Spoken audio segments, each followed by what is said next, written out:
स्वागत है आप सभी का एक न्यू वीडियो पर। देखिए आज की वीडियो में बात करेंगे अपन 10th की बेस्ट ऑफ 5 स्कीम के बारे में, क्योंकि काफ़ी बच्चे अभी भी कंफ्यूज हैं कि बेस्ट ऑफ 5 स्कीम वाकई एक्टिव हुई है या फिर नहीं हुई है। क्योंकि जब आपका सेशन स्टार्ट हुआ था यानी कि सत्र 2024-25 स्टार्ट हुआ था, उस टाइम पर एमपी बोर्ड ने एक नोटिस जारी करके अपन को बताया था कि बेस्ट ऑफ 5 स्कीम परमानेंट बंद हो गई है, अब इसका बेनिफिट आगे बच्चों को नहीं दिया जाएगा। पर बीच में दोबारा से अपडेट आनी शुरू हुई, मैंने आपको वीडियो के थ्रू बताया भी था कि बेस्ट ऑफ 5 स्कीम दोबारा से स्टार्ट हो गई है। एमपी बोर्ड एग्जामिनेशन के रिजल्ट को देखते हुए एमपी बोर्ड की तरफ से ये डिसीजन दिया गया है कि बेस्ट ऑफ 5 स्कीम को दोबारा से एक्टिव किया जाए। पर यहाँ पर काफी बच्चे कंफ्यूज हो रहे हैं क्योंकि इसका कंफर्मेशन अभी तक नहीं आया है एंड एमपी बोर्ड की जो वेबसाइट है वहाँ पर इसका जो नोटिस है वो अभी तक अपडेट नहीं हुआ है। वहाँ पर आप देखेंगे अभी भी आपको पुरानी नोटिस दिखाया जा रहा है कि बेस्ट ऑफ 5 स्कीम बंद हो गई है। तो ये क्या पूरा मैटर है वही मैं आपको इस वीडियो में समझाता हूँ। साथ में एक अपडेट भी आ रही है, उसमें भी आपको यही बताया जा रहा है कि बेस्ट ऑफ 5 स्कीम तो एक्टिव हो गई है पर अभी तक इसका आदेश जारी नहीं किया गया है। तो ऐसे में 10th के बच्चों के साथ धोखा ना हो जाए, वही सब मैं आपको आगे बताता हूँ। वीडियो में एंड तक बने रहिए,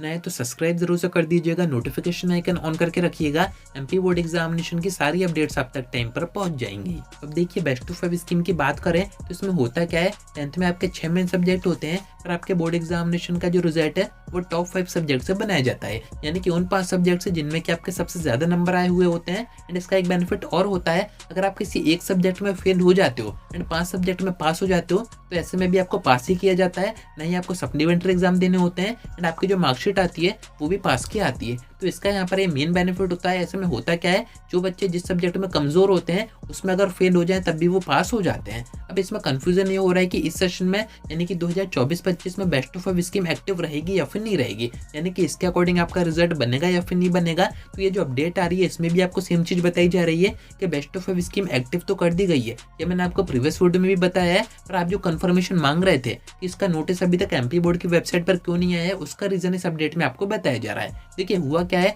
आपका जो स्कूल शिक्षा विभाग है जो कि एक गवर्नमेंट बॉडी है, उसकी तरफ से आदेश दे दिए गए हैं कि बेस्ट ऑफ 5 स्कीम को दोबारा से एक्टिव किया जाए एंड ये आदेश दिए गए हैं एमपी बोर्ड को। अब एमपी बोर्ड के जो सचिव है वो क्या कह रहे हैं कि ठीक है, स्कूल शिक्षा विभाग की तरफ से हमारे पास आदेश आ गए हैं, हम इसका जो नोटिस वगैरह है वो जारी कर देंगे। अभी आपके बोर्ड एग्जामिनेशन जो स्टार्ट होने हैं उसकी प्रिपरेशन में, उसकी तैयारी में जो टीचर्स वगैरह हैं, जो वहाँ के ऑफिसर हैं वो बिजी हैं। एंड साथ में एमपी बोर्ड की तरफ से भी बेस्ट ऑफ 5 स्कीम को दोबारा से स्टार्ट करने की जो प्रोसेस है वो कर दी गई है, यानी कि यहाँ पर आप समझ सकते हैं बेस्ट ऑफ 5 स्कीम का बेनिफिट आपको 100% दिया जाएगा। अभी आदेश इसका नहीं आया है जो कि एमपी बोर्ड की वेबसाइट पर आप वेट कर रहे हैं, तो वो भी यहाँ पर कुछ ही टाइम में अपडेट हो जाएगा। बाकी ऊपर से आदेश आ गए हैं यानी कि स्कूल शिक्षा विभाग की तरफ से आदेश आ गए हैं, तो अब इसमें कोई भी कंफ्यूजन नहीं है, कोई भी 50-50 नहीं है कि बेस्ट ऑफ 5 स्कीम का बेनिफिट होगा या फिर नहीं होगा। ये कंफर्म हो चुका है कि बेनिफिट आपको 100% होगा। तो 10th में आप इस बात से परेशान मत होइए कि आपका जो रिजल्ट है वो बेस्ट ऑफ 5 स्कीम से नहीं बनेगा। आपका रिजल्ट बेस्ट ऑफ 5 स्कीम से ही बनेगा, 5 सब्जेक्ट से ही बनेगा एंड अगर आप एक में फेल हो जाओगे तब भी आपको पास किया जाएगा।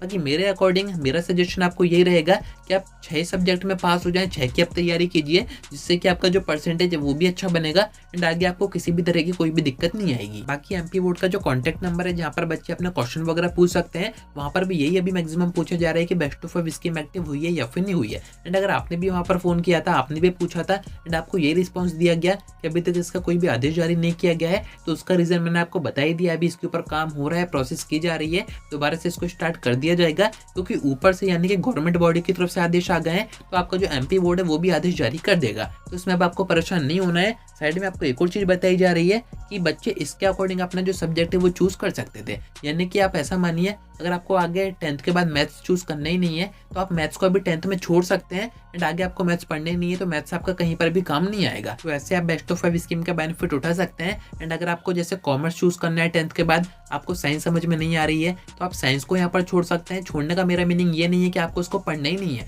पास आपको सभी 6 सब्जेक्ट में होना है, वो ज्यादा अच्छा रहेगा। बाकी अगर किसी एक सब्जेक्ट में कम नंबर रह जाते हैं किसी रीजन से तो उससे आपके रिजल्ट के ऊपर ज्यादा फर्क नहीं पड़ेगा। ये बेस्ट ऑफ 5 स्कीम का मेन बेनिफिट होता है जो कि मैंने आपको बता ही दिया है। तो आप बेस्ट ऑफ 5 स्कीम में आपको ज्यादा कंफ्यूज नहीं होना है, अपने पढ़ाई पर ध्यान दीजिए, तैयारी करते रहिए। आज की वीडियो में इतना ही।